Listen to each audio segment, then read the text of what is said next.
Hello everyone, this is Nikhil. Welcome to my YouTube channel Learn Constant. Learn const में आपका हार्दिक स्वागत है। Friends, आज हम लोग वीडियो में डिस्कस करने वाले हैं सीबीएसई क्लास 7 हिस्ट्री के एनसीईआरटी का चैप्टर 8 डिस्कस करेंगे हम लोग इस वीडियो सेशन में। और फ्रेंड्स, चैप्टर 8 के अकॉर्डिंग जो आपका डिस्कशन है, डिस्कशन 8 रहेगा। और अगर आपको नोट्स वगैरह चाहिए तो आप लोग स्क्रीनशॉट ले सकते हैं। और फ्रेंड्स, वीडियो सेशन में आगे बढ़ने से पहले फ्रेंड्स, अगर आप यह वीडियो सेशन फर्स्ट टाइम देख रहे हैं या फर्स्ट टाइम आपने विजिट किया है आपने हमारे यूट्यूब चैनल लर्न कॉन्स्टेंट पर, तो आप हमारे YouTube channel learn constant subscribe करें, बेल आइकन को प्रेस करें ताकि आप सभी तक लेटेस्ट एजुकेशन वीडियोस का नोटिफिकेशन आपको टाइम से मिल सके, आप तक टाइम से पहुंच सके। और फ्रेंड्स, अगर आपको यह वीडियो सेशन अच्छा लगे तो वीडियो सेशन को ज़्यादा से ज़्यादा लाइक करें, ज़्यादा से ज़्यादा शेयर करें अपने फ्रेंड्स को, ताकि यह वीडियो सेशन आपके लिए, आपके फ्रेंड्स के लिए बहुत ही हेल्प करेगा आपकी टीचिंग एग्जाम्स की प्रिपरेशन करने में। और फ्रेंड्स, अगर आपको कोई भी डाउट है तो आप लोग कमेंट बॉक्स में अपना डाउट क्लियर कर सकते हैं। I will time my best reply to all. और फ्रेंड्स, अब हम लोग वीडियो सेशन को आगे बढ़ाते हैं। फ्रेंड्स, हम लोग डिस्कस करने वाले हैं CBSE class 7 history lesson 8 18th century political formation, यानी कि 18वीं सदी की जो आपकी हैं राजनीतिक संरचनाएं हम लोग डिस्कस करेंगे लेसन 8 में। और फॉर सीटेड, यूपीटेड और अदर स्टेट एग्जाम्स के लिए आपके यहाँ वीडियो सेशन आपके लिए बहुत ही इंपॉर्टेंट है। नवोदय के लिए, डी ट्रिपल एस बी के लिए, टीजीटी एसएसटी के लिए भी यह वीडियो सेशन आपके लिए बहुत ही हेल्प करेगा आपकी टीचिंग एग्जाम्स की प्रिपरेशन करने में। और ये आपका सेशन एनसीईआरटी बेस्ड रहेगा और इस वीडियो सेशन के माध्यम से आप लोग एनसीईआरटी कंटेंट को समझ सकोगे आसान भाषा में, और आपको हर एक कंटेंट आपको समझ में आ जाएगा इस वीडियो सेशन के माध्यम से। और वीडियो सेशन के अंत तक बने रहें ताकि आपको चैप्टर आपका चैप्टर 8 है क्लास 7 हिस्ट्री का लेसन 8, आपका हर एक कंटेंट, हर एक टॉपिक जो है आपका, हर एक की टर्म है, हर एक टर्म है, आपको समझ में भी आ जाएगा इस वीडियो सेशन के माध्यम से। और ये आपका डिस्कशन 8 रहेगा चैप्टर 8 के अकॉर्डिंग, लेसन 8 के अकॉर्डिंग। और इस वीडियो सेशन के माध्यम से आपको एनसीईआरटी पढ़ने में और भी मज़ेदार लगने लगेगी। और हर एक एनसीईआरटी का टर्म और हर एक एनसीईआरटी का टॉपिक आपको समझ में भी आ जाएगा। ये आपकी क्लास 7 की हिस्ट्री की एनसीईआरटी टेक्स्ट बुक है जिसका नाम है अवर पास्ट हमारे अतीत सेकंड।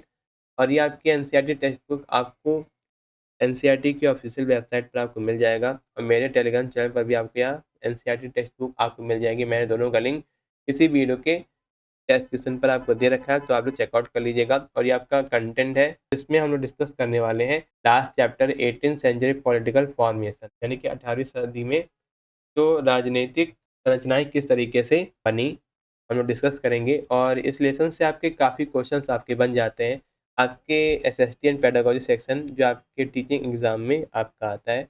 जिन्होंने एसएसटी एंड पेडागोजी सेक्शन दे रखा है टीचिंग एग्ज़ाम में एज अ ऑप्शनल सब्जेक्ट। और यह वीडियो सेशन आपको हर एक एनसीईआरटी का कंटेंट आपको मिल जाएगा अच्छी तरीके से। हम लोगों ने इस वीडियो सेशन में हर एक की टर्म्स को डिस्कस करेंगे ताकि आपको हर एक टॉपिक क्लियर हो सके। तो चलते हैं friends, lesson 8 18th century political formation का जो डिस्कशन है स्टार्ट करते हैं।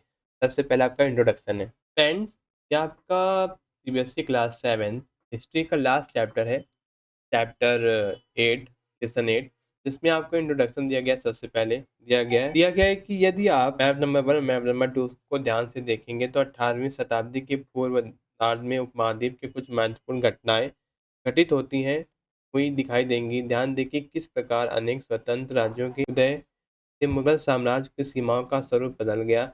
और 1765 तक ध्यान दें कि कैसे अन्य शक्ति ब्रिटिश ने पूर्वी भारत के बड़े भूभाग पर सफलतापूर्वक कब्जा कर लिया था। ये जो मैप आपको दिए गए हैं, ये मैप हमें बताते हैं कि 18वीं शताब्दी में भारत में राजनीतिक परिस्थितियों काफ़ी नाटकीय ढंग से और अपेक्षाकृत कम समय में बदल गई। और इस चैप्टर में हम लोग डिस्कशन करेंगे कि हम 18वीं शताब्दी के पूर्वार्ध में उपमहाद्वीप में नए राजनीतिक समूह के उदय के बारे में पढ़ेंगे। मोटे तौर पर 1707 में जब औरंगजेब की मृत्यु हुई से लेकर 1761 में पानीपत की तीसरी लड़ाई तक। या आप मैप नंबर 1 और मैप नंबर 2 आप लोग देख सकते हैं, ये आपके एनसीईआरटी में गिवन है। पहला टॉपिक है आपका the crisis of the empire and the later Mughal. दिया गया है कि जैसा आप लोगों ने चैप्टर 4 में आपने एनसीईआरटी रीड भी की होगी और वीडियो सेशन भी देखा होगा कि जो आपका चैप्टर 4 है। चैप्टर 4 में हम आपने देखा कि कैसे मुगल साम्राज्य अपनी सफलता के शिखर पर पहुंच गया और 17वीं शताब्दी के अंतिम वर्ष में उसे कई तरीके के संकटों का सामना करना पड़ा। ये कई कारकों के कारण थे। सम्राट औरंगजेब ने डेक्कन में एक लंबा युद्ध लड़कर अपने साम्राज्य के सैन्य और वित्तीय संसाधनों को समाप्त कर दिया था। उसके उत्तराधिकारियों के अधीन शाही प्रशासन की दक्षता टूट गई। बाद के मुगल सम्राटों के लिए अपने शक्तिशाली मनसबदारों पर नियंत्रण रखना लगातार मुश्किल होता गया।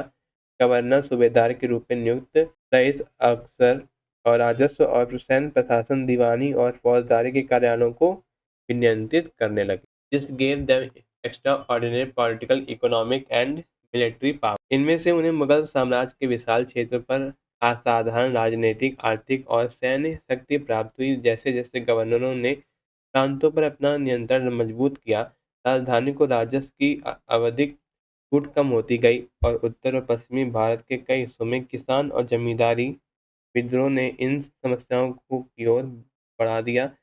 और ये विद्रोह कभी भी बढ़ते करों के दबाव के कारण होते थे। कभी-कभी ये शक्तिशाली सरकारों द्वारा अपनी स्थिति मजबूत करने के लिए प्रयास होते थे। मुगल सत्ता को पहले भी विद्रोही समूह द्वारा चुनौती दी गई, लेकिन अब ये समूह क्षेत्र के आर्थिक संसाधनों पर कब्जा करके अपनी स्थिति मजबूत करने में सक्षम हो गए।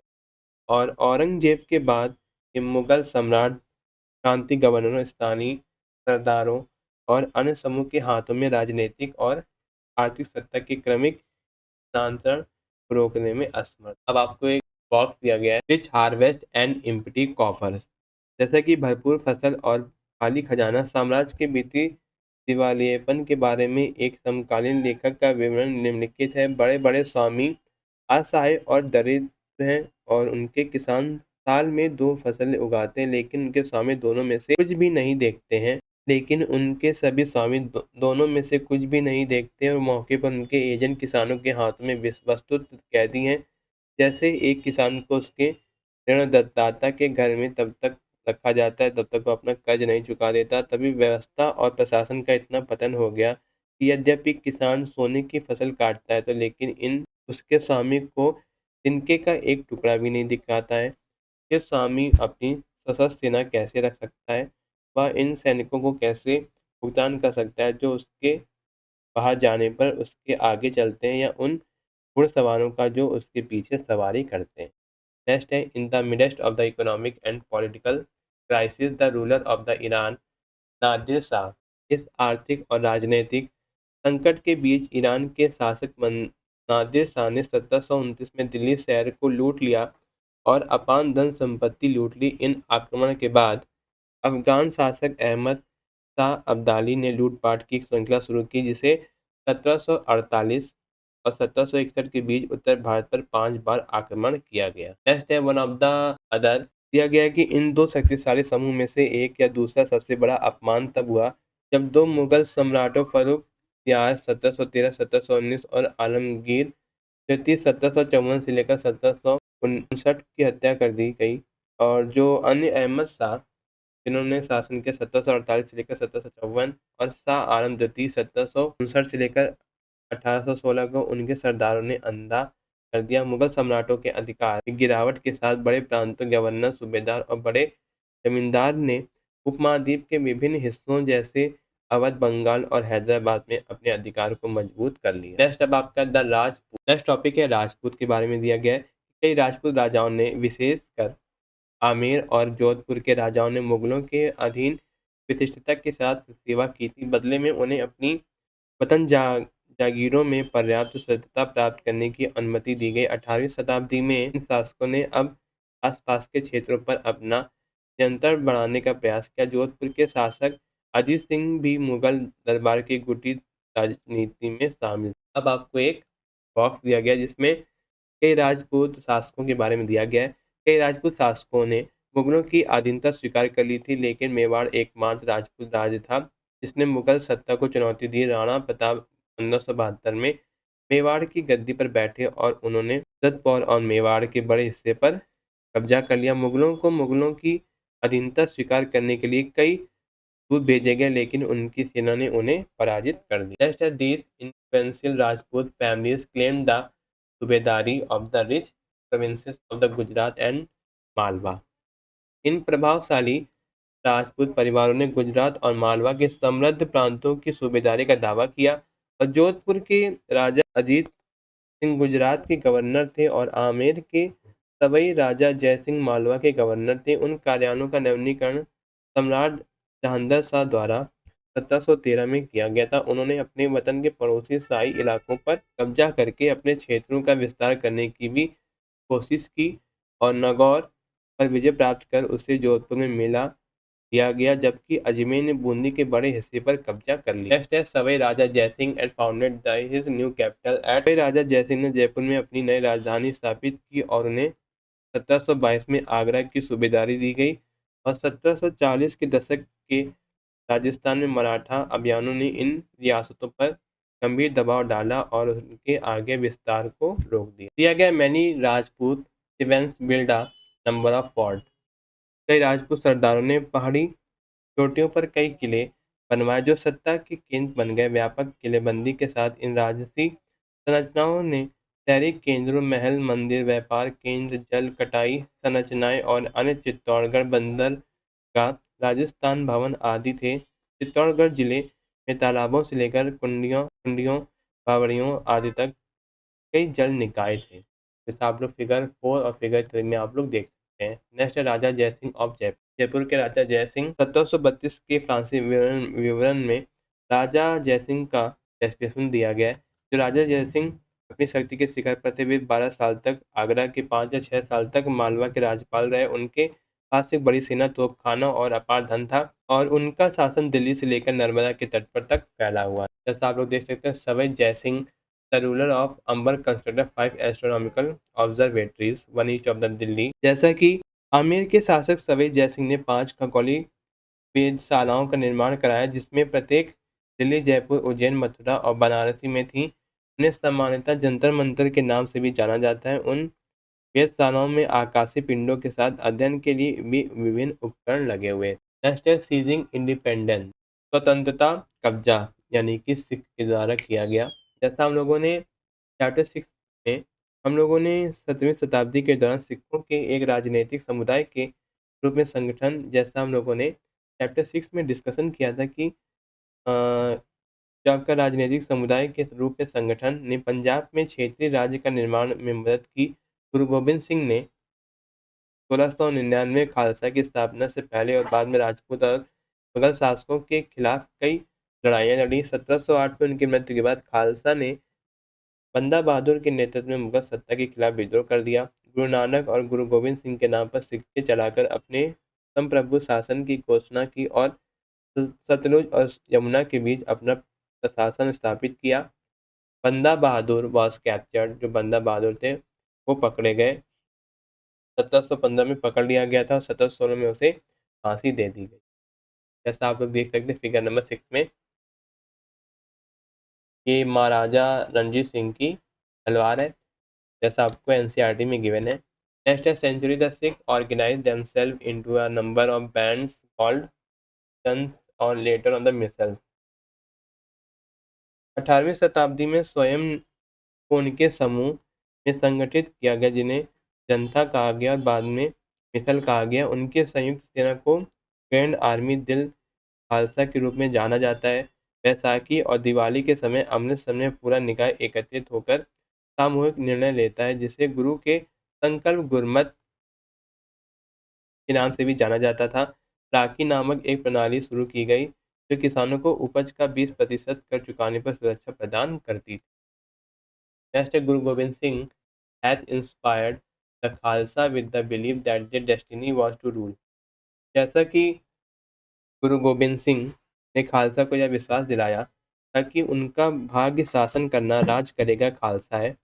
उनके सुव्यवस्थित संगठन ने उन्हें पहले मुगल शासकों और फिर अहमद शाह अब्दाली का सफल प्रतिरोध करने में सक्षम बनाया है, जिसने मुगलों से पंजाब के समृद्ध प्रांत और सरहिंद सरकार छीन ली, और खालसा ने 1765 में पुनः अपना सिक्का चलाकर अपनी प्रभुता की घोषणा की। महत्वपूर्ण बात यह है कि सिक्के पर वही शिलालेख अंकित किया गया जो बंदा बहादुर के समय खालसा द्वारा जारी किए गए आदेशों पर अंकित। The Sikh territory in the late 18th century.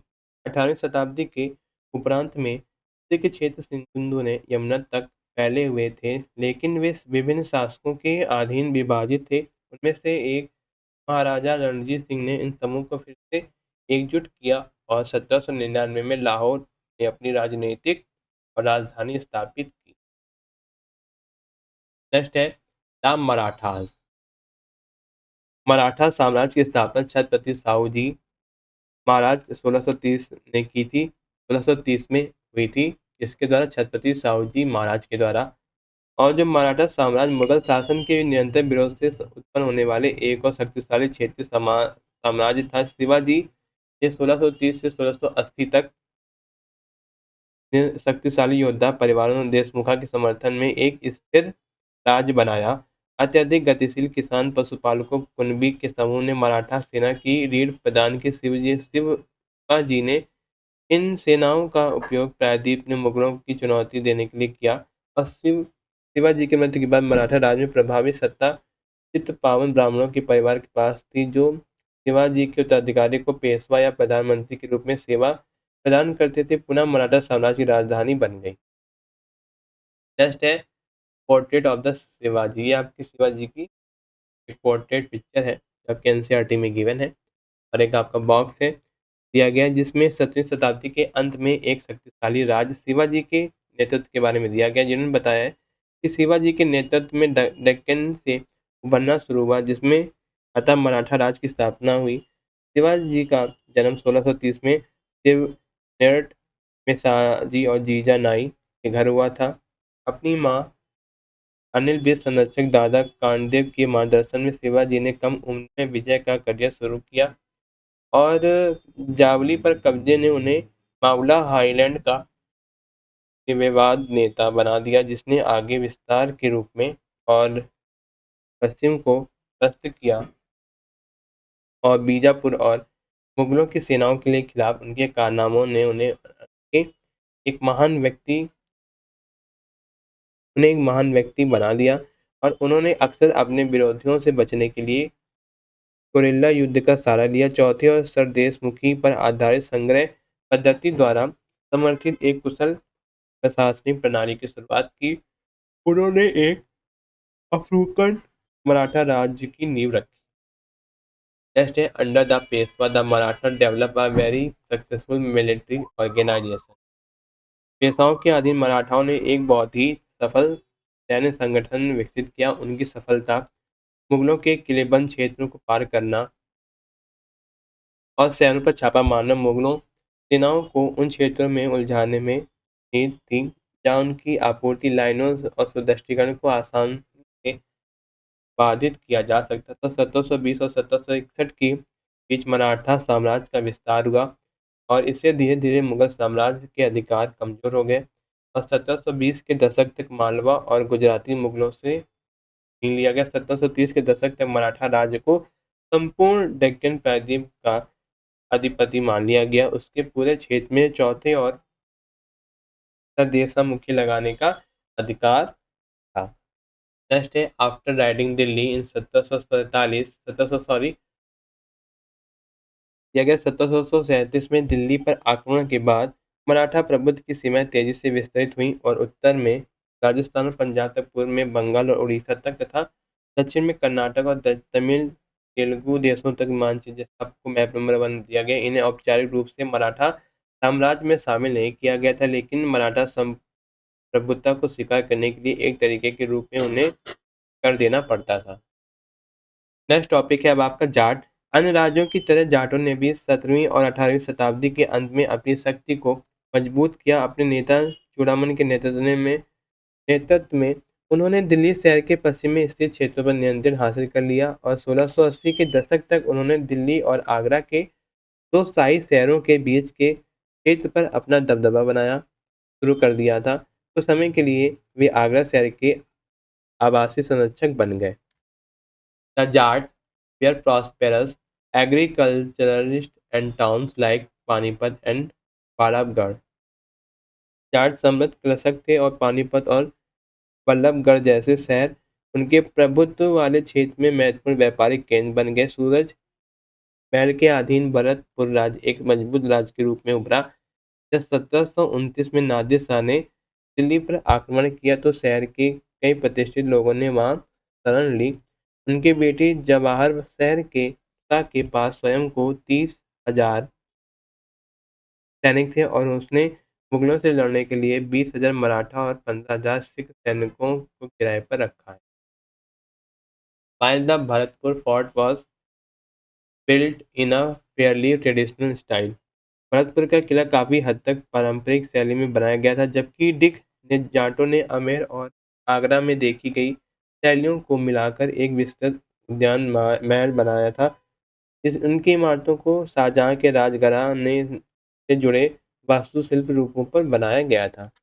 Next अब आपको दिया गया है सरदेश मुखी के बारे में, आइए जानते हैं। सरदेश मुखी दक्कन में मुख्य राजस्व संग्रहकर्ता को दिए जाने वाले भू राज्य को 9 या 10% जाटों की शक्ति सूरज महल के अधीन चरम पर पहुंच गई, जिसमें 1756 से लेकर 1763 के दौरान भरतपुर वर्तमान राजस्थान में जाट राज्य को मजबूत किया और सूरज महल के राजनीतिक नियंत्रण में व्यापक रूप से आधुनिक पूर्वी राजस्थान, दक्षिणी हरियाणा, पश्चिमी उत्तर प्रदेश और देहरादून के हिस्से शामिल थे। सूरज मंडल ने कई किलों और महलों का निर्माण किया और प्रसिद्ध लोहागढ़ किला इस क्षेत्र में सबसे मजबूत डार्ट्स महलों में से एक माना जाता था। जैसा आप लोगों को दिया गया है कि एक में 18वीं सदी का महल परिसर भवन में ऊपरी भाग में सभा भवन है पर बांग्ला गुंबद पर ध्यान दें, जैसा आप लोगों को ये दिया गया है फिगर 8 में। और फ्रेंड्स जब आपके कीवर्ड्स आपके आए थे सुभाद्री,